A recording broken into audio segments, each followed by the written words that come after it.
অফিসের বড়বাবু লোকটি বড় শান্ত। তার যেমন মাথার ব্যামো কেউ কখনো জানতো?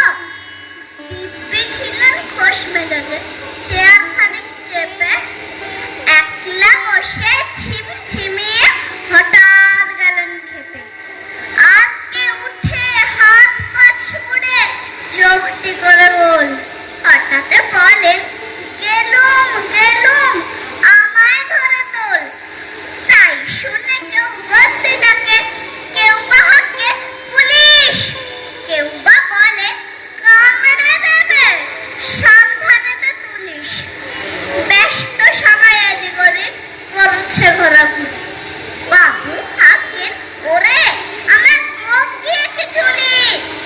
কোপ হারানো আজব কথা, তাও কি হয় সত্যি?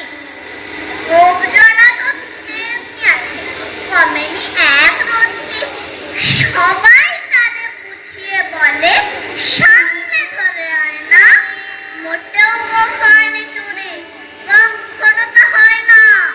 লেগে আগুন, তেলে বেগুন, তেলে বলেন তিনি, কারো কথা ঠাট্টারে নেই, সব বেটাকায় চিনি।